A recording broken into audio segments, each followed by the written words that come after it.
Bismillahirrahmanirrahim. Assalamualaikum warahmatullahi wabarakatuh. Selamat pagi anak-anak. Senang rasanya Pak Masudi bisa menyapa kalian hari ini.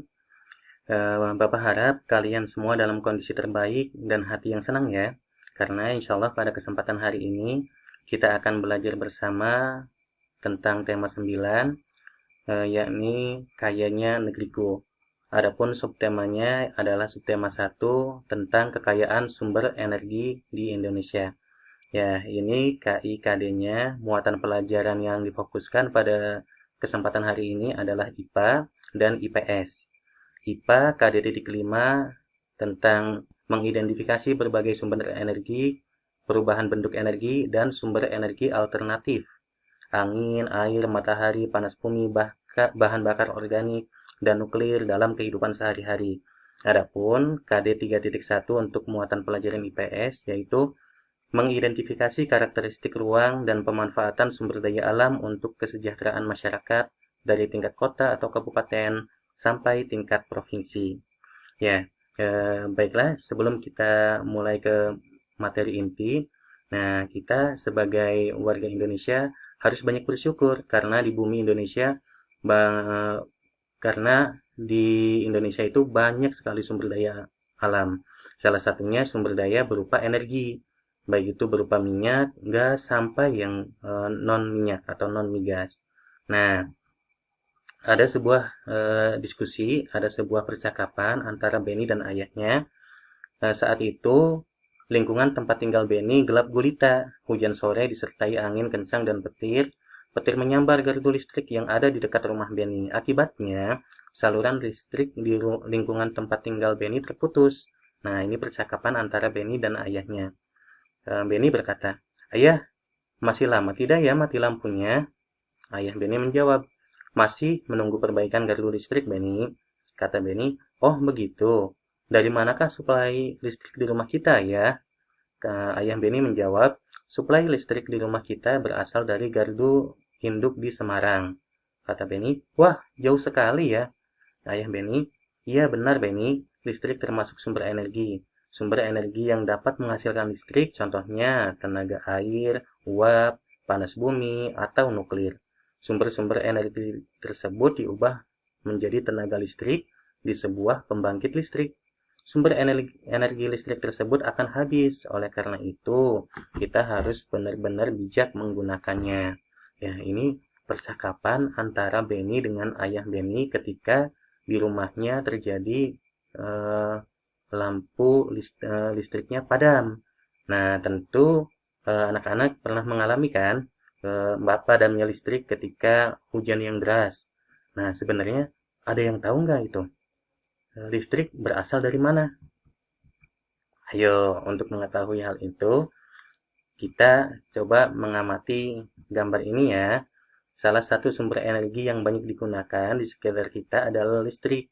Nah, listrik yang kalian gunakan di rumah, salah satunya berasal dari pembangkit listrik tenaga air. Cara kerjanya, air mengalir dari bendungan, kemudian dialirkan untuk memutar generator. Generator ini berputar sehingga turbinnya menghasilkan listrik. Nah, kemudian listriknya baru dialirkan ke rumah-rumah, termasuk dialirkan ke rumah kita. Nah, ternyata panjang ya proses perjalanan listrik yang tadinya dari air hingga akhirnya bisa kita gunakan di rumah. Ya, anak-anak Bapak yang Bapak banggakan, nah kita akan membaca sebuah teks atau bacaan. Kita baca bersama-sama ya. Teks ini berhubungan dengan air dan listrik. Ya, air memiliki manfaat yang sangat besar bagi kehidupan manusia. Salah satu pemanfaatan air adalah sebagai pembangkit listrik tenaga air. Manfaat air sangat besar dan berpengaruh terhadap kehidupan manusia. Oleh sebab itu, dalam pemanfaatan air hendaknya diimbangi dengan kesadaran menjaga sumber air yang ada di bumi. Membuang-buang air merupakan perbuatan yang tidak bijak. Air dan listrik menjadi kebutuhan manusia yang sangat penting. Kegiatan sehari-hari akan terganggu ketika pasokan air dan listrik terganggu. Di Indonesia, pembangkit listrik tenaga air adalah salah satu upaya yang dapat dilakukan untuk memenuhi seluruh kebutuhan pasokan listrik bagi masyarakat. Banyaknya ketersediaan air menjadi salah satu alasan paling mendasar untuk membangun pembangkit listrik tenaga air di Indonesia. Oleh karena itu, tidak mengherankan jika di Indonesia memiliki banyak waduk atau bendungan. Waduk atau bendungan merupakan salah satu rangkaian sistem dari pembangkit listrik tenaga air. Aliran air dari bendungan atau waduk digunakan untuk menggerakkan turbin yang akan membangkitkan energi listrik. Air merupakan salah satu sumber energi yang cukup berlimpah. Air menyimpan energi yang cukup besar. Aliran air mampu menggerakkan kincir yang dibangun di dekat sungai. Kincir-kincir ini akan dihubungkan dengan generator untuk menghasilkan listrik. Semakin deras aliran air, semakin kencang kincir berputar. Energi listrik yang dihasilkan pun akan semakin besar. Ya, supaya kalian bisa lebih memahami proses perubahan energi dari air menjadi listrik, ya kita simak simulasi ini ya. Nah, di sini ada air yang mengalir. Nah, kita lihat perubahan energinya. Air yang mengalir ini diubah menjadi energi kinetik untuk memutar turbin atau generator. Setelah itu, energi kinetiknya berubah lagi menjadi energi listrik. Dan energi listriknya ini akan diubah atau digunakan untuk menyalakan alat-alat elektronik. Kalau di sini contohnya adalah lampu. Ya, kurang lebih prosesnya seperti ini ya. Ada perubahan energi mulai dari air mengalir diubah menjadi energi mekanik menggerakkan kincir atau turbin atau generator.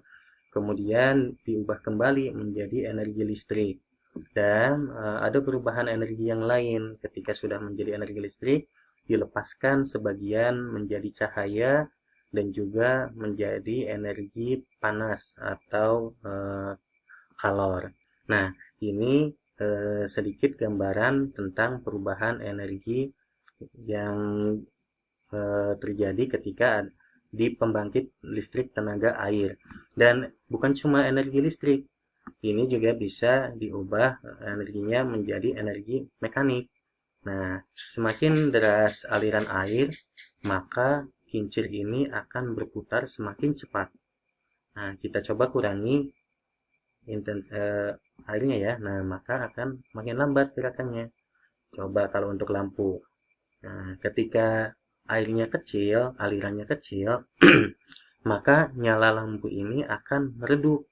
Tapi ketika air ini semakin deras alirannya, maka nyala lampu pun akan semakin terang. Nah, berarti dari sini kita bisa mengetahui bahwa ada hubungan antara kuatnya arus dengan energi listrik yang dihasilkan. Semakin besar, semakin kuat arus air, maka energi mekaniknya akan semakin besar. Dan hal itu berakibat pada energi listrik yang dihasilkan pun akan semakin besar. Nah, ini sedikit gambaran tentang perubahan energi mulai dari energi air hingga akhirnya menjadi energi listrik. Mulai dari pembangkit listrik, tenaga air yang ada di bendungan-bendungan, hingga akhirnya listrik tersebut bisa kita nikmati di rumah masing-masing. Ya, ternyata proses perjalanannya cukup panjang ya. Nah, dan dengan adanya PLTA atau pembangkit listrik tenaga air, ketersediaan energi listrik ke rumah-rumah akan terpenuhi. Nah, kita pun bisa memanfaatkannya untuk menghidupkan berbagai peralatan listrik yang memudahkan kegiatan kita sehari-hari, seperti lampu, televisi, dan peralatan listrik lainnya.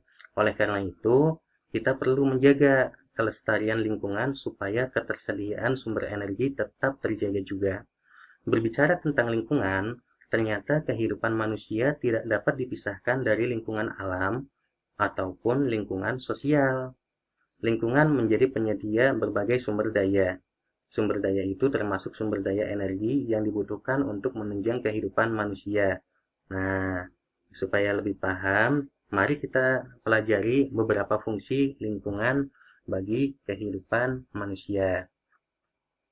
Kita masih ingat apa itu yang disebut lingkungan?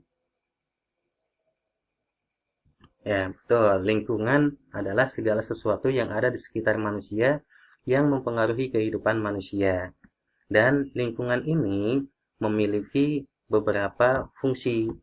Lingkungan yang kita tinggali memiliki beberapa fungsi. Yang pertama, fungsi lingkungannya yaitu fungsi sebagai tempat mencari makan. Yang kedua, lingkungan sebagai tempat bekerja. Dan yang ketiga, lingkungan sebagai tempat tinggal. Ya, kita bahas satu persatu ya.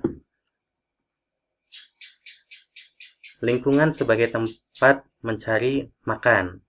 Nah, nelayan memperoleh nafkah dari laut, petani memperoleh sumber penghidupan dari lahan pertanian, pengusaha memperoleh sumber penghidupan dari nafkah dari proses produksi, yaitu mengelola bahan-bahan dari lingkungannya. Nah, jadi itu fungsi lingkungan yang pertama sebagai tempat mencari makan. Kemudian fungsi lingkungan yang kedua yaitu sebagai tempat bekerja.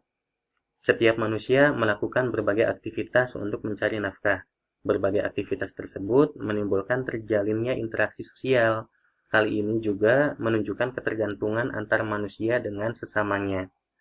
Melalui interaksi sosial, manusia mampu mencapai kesejahteraan hidupnya. Nah, itu fungsi manusia sebagai tempat bekerja. Tujuan utamanya adalah mencapai kesejahteraan hidup. Dan fungsi lingkungan yang ketiga yaitu sebagai tempat tinggal. Kalian tentu bisa membayangkan jika suasana lingkungan rumah kotor dan penuh dengan sampah yang bau. Ditambah lagi dengan suara yang bising, penuh asap pabrik maupun kendaraan, air yang keruh, dan listrik yang padam. Tentu tidak sangat nyaman untuk ditinggali kawasan yang seperti itu. Kalian tentu mengharapkan lingkungan tempat tinggal yang aman, nyaman, dan juga membuat kita merasa betah berada di tempat tinggal. Dan inilah ada 3 fungsi lingkungan yang perlu kita ketahui. Ya, anak-anak, itulah beberapa hal yang bisa kita pelajari hari ini mengenai energi dan lingkungan. Oleh karena itu, marilah kita jaga lingkungan kita, mari kita jaga kondisi lingkungan sekitar kita, supaya kita bisa tinggal dengan nyaman, supaya energi yang kita butuhkan, sumber energi yang kita gunakan setiap hari bisa terjaga kelestariannya, dan kita bisa hidup dengan nyaman dan aman tentunya. Ya, demikian yang bisa kita pelajari pada kesempatan hari ini. Pak Guru mohon maaf apabila ada kata-kata yang kurang berkenan. Tetap semangat belajar di rumah ya. Nah, nanti insya Allah kita akan berjumpa di kesempatan-kesempatan berikutnya. Akhir kata, dari Bapak terima kasih. Assalamualaikum warahmatullahi wabarakatuh.